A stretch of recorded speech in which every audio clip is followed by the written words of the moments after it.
नमस्कार दोस्तों, welcome to सरकार स्टडी बेस। तो चलिए आज की क्लास में हम पढ़ने वाले हैं राष्ट्रीय आय की गणना। और राष्ट्रीय आय की गणना होती क्या है, इसके पहले हमने बहुत सारी चीज़ें कवर करें हैं राष्ट्रीय आय से संबंधित, यानी कि उसके कॉन्सेप्ट हमने देखे, विभिन्न प्रकार की संकल्पनाएं और बेसिक हमने कॉन्सेप्ट वहाँ पर जाने हैं।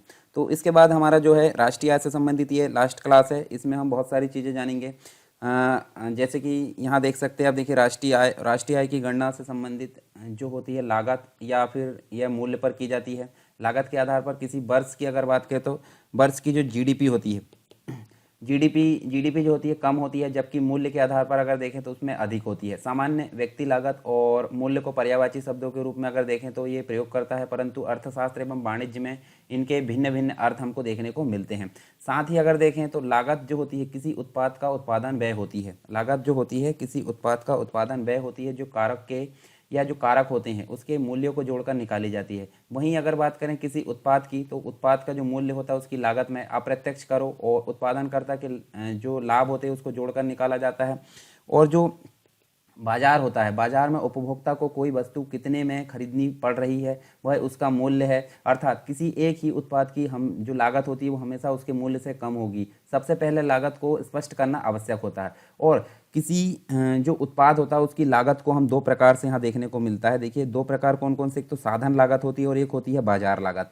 तो दोनों होती क्या है, साधन लागत को हम बोल देंगे फैक्टर कॉस्ट, और जिसे शॉर्ट में आप एफसी के नाम से जाना जाता है। और बाजार लागत को हम बोलेंगे मार्केट कॉस्ट, यानी कि इसको एमसी के नाम से जाना जाता है। ठीक है, तो फैक्टर कॉस्ट और जो होता है मार्केट कॉस्ट इसको बोला जाता है। तो हम एक एक करके दोनों के बारे में यहाँ पे जानेंगे। तो पहली चीज़ हमको देखने को मिलती है साधन लागत। साधन लागत होती क्या है, जैसे फैक्टर कॉस्ट बोला जाता है। तो साधन लागत की अगर बात करें तो किसी उत्पाद के उत्पादन में उत्पादनकर्ता को उत्पादन के जो कारक है उसके लिए उसको जितना भुगतान करना पड़ता है, यानी कि उत्पादन के जो भी कारक होते हैं उसके लिए उसको जितना भुगतान करना पड़ता है, इसे ही हम कारक लागत कहते हैं। और ये जो कारक होते हैं वो कौन कौन से होते हैं, जैसे कच्चा माल की बात करें, मजदूरी की बात करें, बिजली की बात करें, किराया की, ऋण पर ब्याज की बात करें, साथ में उत्पादनकर्ता का जो लाभ होता है, ये सारी चीज़ इसके अंतर्गत शामिल की जाती है। और यही कारण है कि इसे फैक्ट्री मूल्य के नाम से भी जाना जाता है। तो ये चीज़ हमने देखे हैं किसके संबंध में, साधन लागत या कारक लागत। साधन लागत भी इसको बोला जाता है या फिर कारक लागत, फैक्टर कॉस्ट इसको बोला जाता है। दूसरी बात होती है यहाँ पे कौन सी, बाजार मूल्य की। तो बाजार मूल्य होता है क्या है, जिसे मार्केट कॉस्ट बोला जाता है। तो जब किसी उत्पाद के साधन लागत में, उत्पाद के जो साधन लागत है उसमें अगर शुद्ध रूप से अप्रत्यक्ष करों को जोड़ दिया जाता है तो बाजार लागत यहाँ पे प्राप्त हो जाती है। यानी कि जो साधन लागत है, साधन लागत में हम क्या जोड़ेंगे, शुद्ध अप्रत्यक्ष करों को यहाँ पे जोड़ देंगे। तो ये इस प्रकार से हमको बाजार लागत यहाँ पे प्राप्त होती है। और इसी मूल्य पर वह उत्पाद फैक्ट्री छोड़ता है। यही कारण है कि इसे जो है पूर्व फैक्ट्री मूल्य भी कहा जाता है, यानी कि एक्स फैक्ट्री प्राइस को कहा जाता है। किसी देश की जीडीपी इस प्रकार जो होती है लागत के आधार पर एक ही वर्ष के लिए दो प्रकार की यहाँ पे होगी, यानी कि साधन लागत पर होगी और बाजार लागत पर होगी। तो ये हम देख सकते हैं, साधन लागत पर जीडीपी जो होती है बाजार लागत की तुलना में कम होती है, यानी साधन लागत हमेशा जो है बाजार लागत से कम होगा। क्यों, क्योंकि यहाँ पे बाजार लागत में शुद्ध अप्रत्यक्ष करों को भी यहाँ पे जोड़ दिया जा रहा है। ठीक है, और यहाँ देखें तो हमको जो है भारत में जो राष्ट्रीय आय की गणना है वो साधन लागत पर देखने को मिलती है, यानी कि हमेशा जो भारत है, भारत के अंतर्गत साधन लागत पर ही राष्ट्रीय आय की गणना देखने को मिलती है। और यही कारण है कि बाद में अप्रत्यक्ष करों को जोड़ने की आवश्यकता यहाँ पर पड़ती है। तो इस प्रकार राष्ट्रीय आय की गणना में यह भी स्पष्ट करना आवश्यक होता है कि इसमें किस मूल्य, यानी कि कौन सा जो प्राइस है उसको लिया गया है। और हम देखें तो इसके लिए हमको दो चीज़ें देखने को मिलती हैं, यानी कि दो प्रकार के मूल्य हमको देखने को मिलते हैं। किसके अंतर्गत, किस प्रकार राष्ट्रीय आय की गणना में कौन से मूल्य को लिया गया है, तो उसके लिए हमको दो प्रकार के मूल्य देखने को मिलता है। कौन कौन से, एक तो स्थिर मूल्य होता है जिसके बारे में हमने पहले पढ़े हैं, और एक चालू मूल्य होता है। तो स्थिर मूल्य क्या होता है, स्थिर मूल्य का मतलब होता है जिसकी गणना यहाँ पे आधार वर्ष के आधार पर की जाती है, और चालू मतलब करंट वर्ष के आधार पर की जाती है। तो स्थिर मूल्य को हम बोलेंगे कॉन्स्टेंट प्राइस और चालू मूल्य को हम बोलेंगे करंट प्राइस। तो पहले बात करते हैं स्थिर मूल्य की। तो स्थिर मूल्य होता क्या है, स्थिर मूल्य यह जो होता है किसी उत्पाद का पिछले वर्ष के स्तर पर बिक्री है, मतलब बिक्री का जो मूल्य है वो कहलाता है स्थिर मूल्य। और जब वर्तमान में उत्पादित वस्तु का मूल्य पीछे के किसी आधार वर्ष से, आधार वर्ष का मतलब जैसे 2011-12 हमारा आधार वर्ष चल रहा है, तो इसके आधार पर यहाँ नापा जा रहा है, यानी कि वो क्या कहलाएगा, ये स्थिर मूल्य कहलाएगा। ठीक है, और इसके अंतर्गत हम देखें तो स्थिर मूल्य जो होता है महंगाई को स्थिर मानकर निकाला जाता है। और किसी वस्तु के मूल्य के लिए चुने गए जो आधार वर्ष यानी बेस ईयर से अब तक का जो मूल्य है वृद्धि हुई है उसे किसी उत्पाद का स्थिर मूल्यों पर मूल्य भी कहा जाता है। जैसे 2011-12 की हम बात कर लेते हैं। दूसरा हम देखते हैं चालू मूल्य की। तो चालू मूल्य क्या होता है, जिसे करंट प्राइस बोला जाता है। तो किसी उत्पाद यानी कि कोई प्रोडक्ट है जो कि जिसका अधिकतम खुदरा मूल्य मतलब एमआरपी इसको बोला जाता है। एमआरपी मतलब मैक्सिमम रिटेल प्राइस इसको बोला जाता है। तो आप देखते होंगे किसी भी प्रोडक्ट में एमआरपी छपा होता है, उससे अधिक में कोई बेच नहीं सकता, ये भी यहाँ पे नियम होता है। परंतु अभी वर्तमान में अगर देखें तो कोरोना के समय ये काफ़ी इसका जो है अनदेखा किया गया। और जो एमआरपी होता है वह उसका मूल्य होता है, अर्थात किसी उत्पाद का मूल्य चालू मूल्य जो होता है उसके स्थिर मूल्य में आधार वर्ष से अब तक की जो मुद्रास्फीति उसको जोड़कर निकाला जाता है, यानी कि जो महंगाई उसको जोड़कर निकाला जाता है। और चालू मूल्य महंगाई की वर्तमान स्थिति को समायोजित करके निकाला जाता है। तो ये चीज़ हमको यहाँ पे देखने को मिलती है। भारत की अगर बात करें तो भारत में जो राष्ट्रीय आय यानी कि जो एनआई है, नेशनल इनकम है, जो कि इसका एनएनपी है, इसकी मात्रा के साथ यह भी लिखा जाता है, यानी साधन लागत पर और स्थिर मूल्य पर। यहाँ पे इसकी जो है मतलब आर्थिक समीक्षा के आधार पर वित्त मंत्रालय द्वारा देश की आय संबंधी जो आंकड़े हैं बाजार लागत और चालू मूल्य यानी कि मार्केट कॉस्ट और करंट प्राइस पर उपलब्ध कराए जाते हैं। आवश्यकता अनुसार इन आंकड़ों को भी उपयोग किया जाता है। तो ये चीज़ हमको यहाँ पे देखने को मिलती है। किसके अंतर्गत? मूल्य के अंतर्गत हमने देखे, एक तो स्थिर मूल्य जो आधार वर्ष के आधार पर किया जाता है और एक चालू मूल्य हमने देखे। नेक्स्ट हमको देखने को मिलती है राष्ट्रीय आय में वृद्धि की जो प्रवृत्तियाँ है, जो भी एक्टिविटीज़ होती है वो उसके बारे में हमको यहाँ पे देखने को मिलेगा। तो इसके बारे में हम यहाँ देख लेते हैं। जैसे इसमें हमको अलग अलग चीज़ें यहाँ देखने को मिलती है, जैसे अनियमित वृद्धि हमको देखने को मिलती है। दूसरा हमको देखने को मिलता है कृषि के उतार चढ़ाव के साथ समृद्धि का दर जो है घटना बढ़ना। फिर नेक्स्ट जो होता है आर्थिक समृद्धि में तेजी आना। ये चीज़ हमको देखने मिलती है, 3 चीज़ें। तो चलिए एक एक करके यहाँ जान लेते हैं। पहले बात करते हैं अनियमित वृद्धि के बारे में।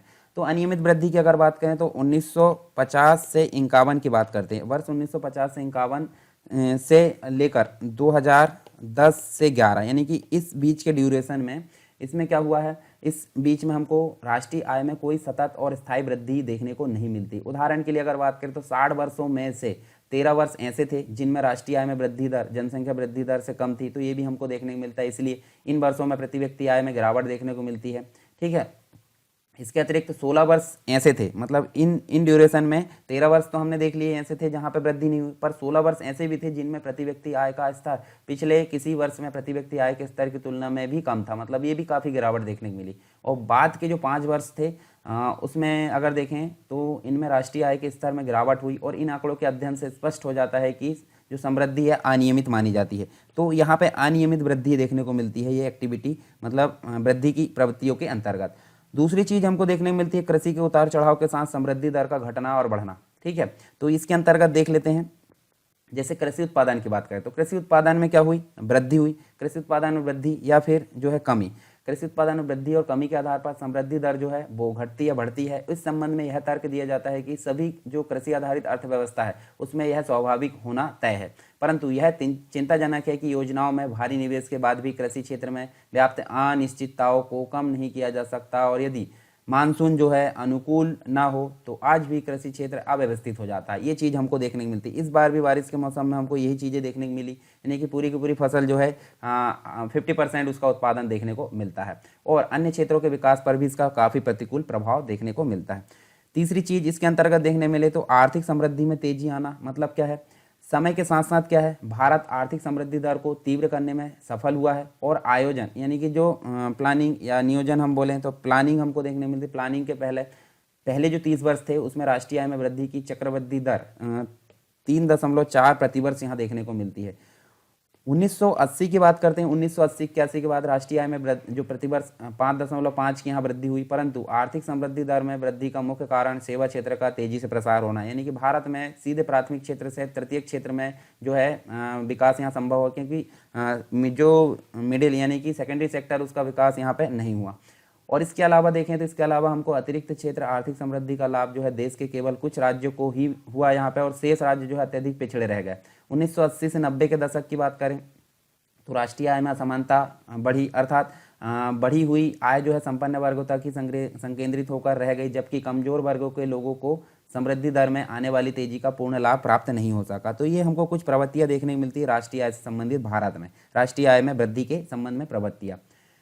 नेक्स्ट हमको देखने को मिलता है राष्ट्रीय आय की जो गणना है उसका महत्व देखने को मिलता है। ठीक है, तो यहाँ देखिए कुछ संशोधन भी देखने को मिलता था, जो राष्ट्रीय आय लेखा के आधार वर्ष में संशोधन भी हुआ, तो वो हम बाद में देख लेंगे, पर हम अभी देखते हैं राष्ट्रीय आय की गणना में महत्व है। तो राष्ट्रीय आय की गणना से संबंधित जो महत्व है वो हमको देखने को मिला। तो देखिए यहाँ पे राष्ट्रीय आय की गणना के माध्यम से अर्थव्यवस्था की वास्तविक क्षमता का पता चलता है, और इसके माध्यम से अर्थव्यवस्था की उपलब्धियों का भी मूल्यांकन किया जा सकता है। तो पहला ये महत्व देखने को मिला। दूसरी चीज़, राष्ट्रीय आय की गणना द्वारा अर्थव्यवस्था के तीनों क्षेत्र यानी कि प्राइमरी, सेकेंडरी और टर्शियरी क्षेत्रों के लिए जो प्राथमिकता तय करने और इनके बीच में संतुलन स्थापित करने की जो है संतुलन स्थापित करने में भी काफ़ी सहायता मिलती है।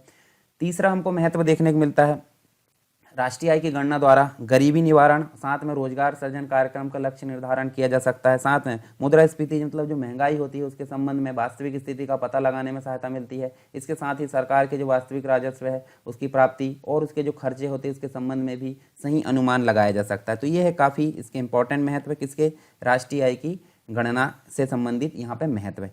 अब समस्या सामने आती है, कौन सी, भारत में राष्ट्रीय आय के अनुमान लगाने में क्या क्या समस्या आती है। तो समस्या हमारे सामने दो चीज़ यहाँ देखने को मिलती है, यानी कि सिंपल अगर बात करें तो राष्ट्रीय आय की गणना के लिए शुद्ध आंकड़ों का उपलब्ध होना आवश्यक होता है, क्योंकि उसी के बेस पर यहाँ राष्ट्रीय आय की गणना की जा सकती है, और ऐसा पॉसिबल हमेशा नहीं होता है। जैसे 3 विधि हमने देखे थे, आय विधि, उत्पादन विधि, आय विधि, व्यय विधि। तो व्यय विधि यहाँ पे कैलकुलेट करने में काफ़ी जो है समस्या आती है, इसलिए उत्पादन विधि और आय विधि के आधार पर हम जो है अनुमान लगाते हैं राष्ट्रीय आय का। भारत के अंतर्गत व्यय विधि यहाँ पे ज़्यादा उपयोगी नहीं होती। तो भारत जो है एक अल्प विकसित देश है और यहाँ अशिक्षा का स्तर काफ़ी अधिक है, इसलिए सभी क्षेत्रों से आय संबंधी स्पष्ट एवं सही जानकारी उपलब्ध नहीं हो पाती। तो इसमें हमको क्या क्या समस्या आती है, एक तो सैद्धांतिक समस्या सामने देखने को मिलती है और एक व्यवहारिक समस्या देखने को मिलती है। तो सैद्धांतिक समस्या के अंतर्गत क्या चीज़ें देखने को मिलती है, राष्ट्रीय आय के अनुमान हेतु सर्वप्रमुख अगर देखें तो सैद्धांतिक समस्या इस विषय को लेकर आती है कि क्या सेवाओं को राष्ट्रीय आय में शामिल किया जाए, यदि किया जाए तो किन किन सेवाओं को शामिल किया जाए, मतलब जो सेवा है, सर्विस सेक्टर है, क्या उनको शामिल किया जाए राष्ट्रीय आय में, तो किया जाए तो कौन कौन सी किया जाए, ये पहला क्वेश्चन निकल कर आता है। और केंद्रीय सांख्यिकी कार्यालय यानी कि CSO, सेंट्रल स्टैटिस्टिक्स ऑफिस जो होता है, इसके द्वारा राष्ट्रीय आय की गणना में केवल उन्हीं सेवाओं को शामिल किया गया है जिन्हें मुद्रा के रूप में मापा जा सकता है। दूसरी महत्वपूर्ण सिद्धांतिक समस्या क्या देखने को मिलती है, प्रशासनिक सेवाओं के राष्ट्रीय आय में योगदान को लेकर होता है। तो ये दो चीज़ें हमको यहाँ पे देखने को मिलती है सैद्धांतिक समस्या के अंतर्गत।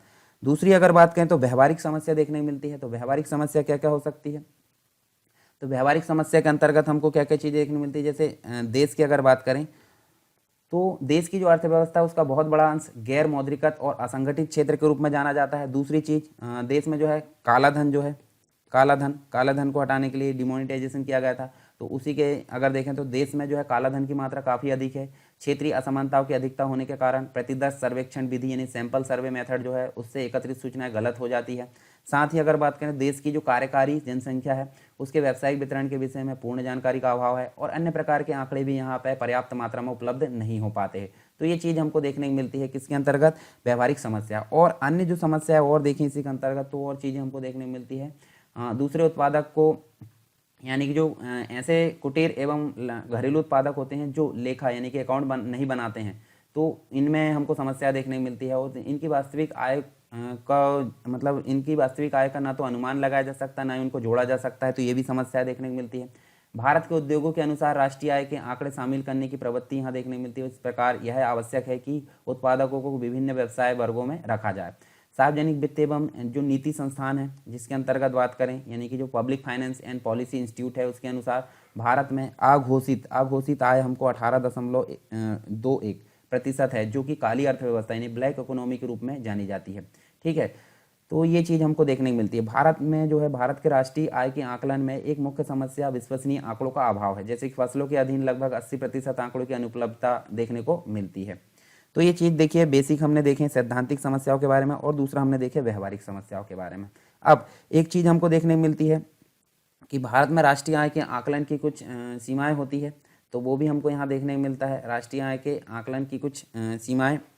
चलिए यहाँ पे हम देखते हैं भारत में राष्ट्रीय आय के आकलन से संबंधित कुछ सीमाएं यानी कि लिमिटेशंस वगैरह होती है, तो वो हमको यहाँ पे देखने को मिलता है। ठीक है, तो देखिए यहाँ पे हम अगर बात करें भारत में राष्ट्रीय आय के आकलन से संबंधित जो है मतलब जो सीमाएं हैं, तो राष्ट्रीय उत्पाद यानी राष्ट्रीय उत्पाद के मापन के समय जो साधारणता अगर माने तो यह मान लिया जाता है कि उत्पादित जो वस्तु है और जो सेवा है उसका जो है मुद्रा मतलब सेवाओं का जो मुद्रा से विनिमय है वो होता है। दूसरी चीज़ अगर बात करें तो भारत में जहाँ निर्वाह कृषि की जाती है वहाँ जो है उपज का भाग विक्रय के लिए बाजार में नहीं आ पाता, तो ये भी चीज़ें हमको देखने को मिलती है। इस भाग को उत्पादक या तो उपभोग मतलब उत्पादक या तो उपभोग के लिए रख लेते हैं या अन्य वस्तुओं और सेवाओं के विनिमय में उसे मतलब जो है दूसरे उत्पादकों को दे देते हैं। और कुटीर और लघु उद्योग जो भी है वहाँ पे लेखा नहीं बनाते हैं, तो इस आधार पर अगर देखें तो यहाँ पे हमको ये जो है अनुमानित आय यहाँ पे जोड़ी जाती है। दूसरी चीज़, भारत में जो है उद्योगों के अनुसार राष्ट्रीय आय के आंकड़े शामिल करने की प्रवृत्ति देखने को मिलती है। दूसरी अगर देखें राष्ट्रीय आय की गणना में त्रुटिपूर्ण चीज़ें यहाँ देखने को मिलती हैं। सार्वजनिक वित्त एवं नीति जो संस्थान है उसके अनुसार यहाँ पे ये जो है काली अर्थव्यवस्था भी घोषित की गई है। तो ये चीज़ हमको देखने को मिलती है कुछ सीमाओं के बारे में, तो ये ज़्यादा हमारे लिए इंपॉर्टेंट नहीं है। हम देखते हैं अब राष्ट्रीय आय की गणना से संबंधित कुछ सावधानियाँ क्या क्या रखनी चाहिए राष्ट्रीय आय की गणना में, तो वो चीज़ हमको देखने को मिलती है। तो यहाँ देखिए केवल अंतिम वस्तु एवं सेवाओं का मूल्य ही जोड़ा जाना चाहिए। इसके अलावा मध्यवर्ती जो चीज़ें यानी कि उत्पादन प्रक्रिया में सम्मिलित जो मध्यवर्ती वस्तु है उनको यहाँ पे शामिल नहीं किया जाना चाहिए। इससे क्या होगा, दोहराव की स्थिति उत्पन्न होगी। नेक्स्ट जो है उपभोक्ता एवं पूंजीगत वस्तुओं एवं जो सेवा है उसका जो मूल्य है उसको जोड़ा जाना चाहिए। साथ ही अगर बात करें तो हमको राष्ट्रीय आय की गणना से संबंधित जो साधन लागत है उस पर की जानी चाहिए। तो ये कुछ सावधानियाँ हैं किससे संबंधित, राष्ट्रीय आय की गणना से संबंधित। अब यहाँ देखिए राष्ट्रीय आय की गणना में शामिल नहीं की जाने वाली जो मदें है वो अगर देखें तो किसी मद या वस्तु को राष्ट्रीय आय की गणना में शामिल करने के कुछ आधारभूत नियम होते हैं। जैसे उत्पादन अत्यधिक हुआ हो, उत्पादन जो है उत्पादन प्रक्रिया में दुर्लभ संसाधनों प्राकृतिक संसाधनों का प्रयोग किया गया हो, ये चीज़ हमको देखने को मिलती है। तो यहाँ देखिए क्या क्या चीज़ें यहाँ पे शामिल नहीं की जाएगी। एक तो हस्तांतरण भुगतान शामिल नहीं किया जाएगा, पूंजीगत लाभ, गैरकानूनी का जो चीज़ें हैं, निषिद्ध वस्तुएं और पुरानी वस्तुएं। तो इनमें क्या क्या चीज़ें आती है, जैसे हस्तांतरण भुगतान की अगर बात करें तो इसमें हमको सामाजिक सुरक्षा हेतु जो भुगतान है, पेंशन है, वो चीज़ें देखने को मिलती है। पूंजीगत लाभ की अगर बात करें तो पूंजीगत लाभ में क्या देखने को मिलता है, तो इसमें देखिए वस्तु एवं सेवाओं के वास्तविक उत्पादन के स्थान पर बाजार की स्फीतिकारी जो प्रभाव उसके प्राप्त आय यहाँ पे जोड़ी जाती हैं। गैर कानूनी गतिविधियों की अगर बात करें तो गैर कानूनी गतिविधियाँ यहाँ पे शामिल नहीं की जाती। निषिद्ध जो वस्तुएं है जैसे कि अफीम है, अफीम से रिलेटेड नशीली चीज़ें वो यहाँ शामिल नहीं की जाएगी। पुरानी वस्तुओं की खरीद बिक्री से संबंधित चीज़ें यहाँ पे शामिल नहीं की जाएगी।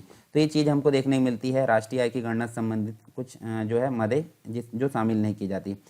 राष्ट्रीय आय निर्धारण से संबंधित भारत के कुछ संगठन हैं, जैसे कि अगर बात करें सीएसओ की, सीएसओ सेंट्रल स्टैटिस्टिक्स जो ऑफिस है उसकी अगर बात करें तो यहाँ हमको देखने को मिलता है, जैसे इसे बोला जाता है केंद्रीय सांख्यिकी कार्यालय यानी कि सेंट्रल स्टैटिस्टिक्स ऑफिस। तो यहाँ देखिए सांख्यिकी और जो कार्यक्रम क्रियान्वयन मंत्रालय है उसका एक विभाग माना जाता है ये, और भारत में राष्ट्रीय आय का अनुमान सीएसओ के द्वारा ही किया जाता है। इसकी स्थापना का वर्ष हमको 1951 देखने को मिलता है। इसमें केंद्रीय मंत्रिमंडल के सचिवालय में इसकी स्थापना की गई थी और इसका प्रारंभ जो है 1949 में सांख्यिकी इकाई के रूप में किया गया था। और सीएसओ द्वारा जो है वर्ष 1956 से प्रतिवर्ष राष्ट्रीय लेखा सांख्यिकी पत्रिका प्रकाशित की जाती है। सीएसओ जो है भारत की राष्ट्रीय आय के आकलन हेतु अर्थव्यवस्था को 3 क्षेत्रों तथा 14 उपक्षेत्रों में यहाँ पे बांटता है। ठीक है, ये चीज़ हमको देखने को मिलती है। दूसरा है राष्ट्रीय प्रतिदर्श सर्वेक्षण जो संगठन है वो हमको देखने को मिलता है। तो यहाँ देखिए हमको ये चीज़ देखने को मिलती है इसके अंतर्गत, मतलब इसे बोला जाता है एनएसएसओ यानी कि नेशनल सैंपल सर्वे ऑर्गेनाइजेशन इसको बोला जाता है। और 1950 में इसकी स्थापना हुई थी। पीसी महालनोबिस, प्रशांता चंद्र महालनोबिस की अनुशंसा के आधार पर राष्ट्रीय प्रतिदर्श सर्वेक्षण जो संगठन है उसकी स्थापना भारत सरकार के वित्त मंत्रालय के अंतर्गत की गई थी। साथ ही अगर बात करें तो वर्ष 1970 में इसका पुनर्गठन किया गया था तथा जनवरी 1971 में राष्ट्रीय प्रतिदर्श नमूना सर्वेक्षण संगठन नेशनल सैंपल मतलब जो जिसे हम एनएसएसओ के बारे में देखें तो एनएसएसओ को बोला जाता है, इसकी स्थापना की गई पुनर्गठन के पश्चात और इसका कार्य जो है मात्र सर्वेक्षण तक ही सीमित था। उसके बाद 2006 में एक समिति आई थी, मतलब प्रोफेसर सुरेश तेंदुलकर की अध्यक्षता में राष्ट्रीय सांख्यिकी आयोग एनएससी की इसकी स्थापना की गई और इसके पश्चात राष्ट्रीय प्रतिदर्श सर्वेक्षण संगठन का कार्य जो है अर्थहीन माना गया। ये चीज़ हमको देखने को मिलती है। तीसरा संगठन राष्ट्रीय सांख्यिकी आयोग जिसे हम एनएससी बोलते हैं। तो यहाँ देखिए 1 जून 2005 को सरकार ने जो है सी रंगराजन समिति 2001 की अनुशंसा पर राष्ट्रीय सांख्यिकी आयोग की स्थापना का प्रस्ताव स्वीकार किया। राष्ट्रीय सांख्यिकी आयोग जिसे नेशनल स्टैटिस्टिक्स कमीशन बोलते हैं सांख्यिकी कार्य के सभी तकनीकी पहलुओं अर्थात किसी सर्वेक्षण को कब कहाँ और कैसे किया जाना है इसकी देखरेख करता है। और इसका जो उद्देश्य है, इसका उद्देश्य जो है एक स्वायत्त निकाय के रूप में सांख्यिकी मामलों में नीतियों प्राथमिकताओं तथा जो मानक है उनका निर्माण करना तथा सांख्यिकी एजेंसियों के बीच समन्वय स्थापित करना इसका मुख्य कार्य है। इसके प्रथम सचिव थे प्रणव सेन, ये चीज़ आपको ध्यान में रखना है। अब बात करते हैं हम थोड़ी सी जानकारी किसकी, भारतीय सांख्यिकी जो है प्रणाली उसका पुनर्गठन। तो ये चीज़ हमारी यहाँ पे देखने को मिलती है थोड़ी सी।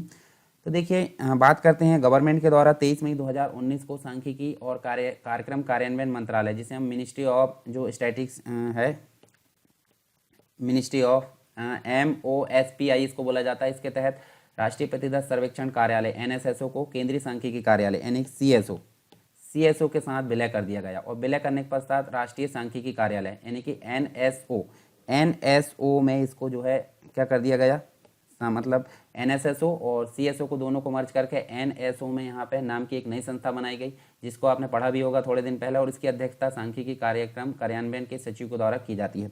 फिर बात करें 1 जून 2005 की, तो 1 जून 2005 द्वारा जो है अधिसूचित प्रस्ताव में CSO तथा NSSO 2 अंगों के साथ राष्ट्रीय सांख्यिकी संगठन बनाने की बात भी कही गई थी। भारतीय जो आधिकारिक सांख्यिकी प्रणाली यानी मंत्रालय के वर्तमान नोडल कार्यों को सुव्यवस्थित और सुदृढ़ करने के साथ ही जो है आंतरिक प्रशासनिक कार्यों को एकीकृत कर अधिक तालमेल बिठाने हेतु भारतीय आधिकारिक सांख्यिकी प्रणाली के पुनर्गठन का आदेश जारी किया गया। साथ ही इन दोनों को संस्थाओं को इस विलय को क्रियान्वित करने के संबंध में जो है सुझाव देने के लिए सरकार ने एक समिति गठित की, ठीक है। और प्रस्तावित नई संस्था का अंतिम रूप समिति की संस्तुतियों तथा सरकार द्वारा उसके क्रियान्वयन के बाद ही स्पष्ट होगा। इस आदेश में जो है राष्ट्रीय सांख्यिकी आयोग यानी कि NSC का जो है कोई उल्लेख नहीं है, और राष्ट्रीय सांख्यिकी आयोग देश में किए जाने वाले सभी सांख्यिकी कार्यों की देखरेख करने वाला निकाय बन गया है। तो ये चीज़ हमको देखने को मिलती है किसके अंतर्गत, भारतीय सांख्यिकी प्रणाली का पुनर्गठन के अंतर्गत। तो हमने क्या क्या चीज़ें यहाँ पे पढ़े, देखिए आगे तो हमारा जो है बैंकिंग वाला चैप्टर, मतलब बैंकिंग वाला जो है चैप्टर शुरू होगा। उसके पहले हम देख लेते हैं हमने कंप्लीट रूप से यहाँ पे जो है राष्ट्रीय आय की गणना से संबंधित और राष्ट्रीय आय से संबंधित बेसिक चीज़ें यहाँ कंप्लीट कर ली गई है। तो ये सारा चीज़ें हमारी यहाँ पे कंप्लीट हो गई है। आई होप सारी चीज़ें आपको क्लियर हुई होगी। आप टेलीग्राम चैनल साथ में आप देखें तो बाकी की चीज़ें जो उत्तर लेखन ग्रुप है और डिस्कशन, इनमें आप ज्वाइन कर सकते हैं और हमारे साथ जो है अपनी जो तैयारी है वो और मजबूत बना सकते हैं। तो चलिए मिलते हैं हम नेक्स्ट टॉपिक के साथ में नेक्स्ट क्लास में, तब तक के लिए जय हिंद।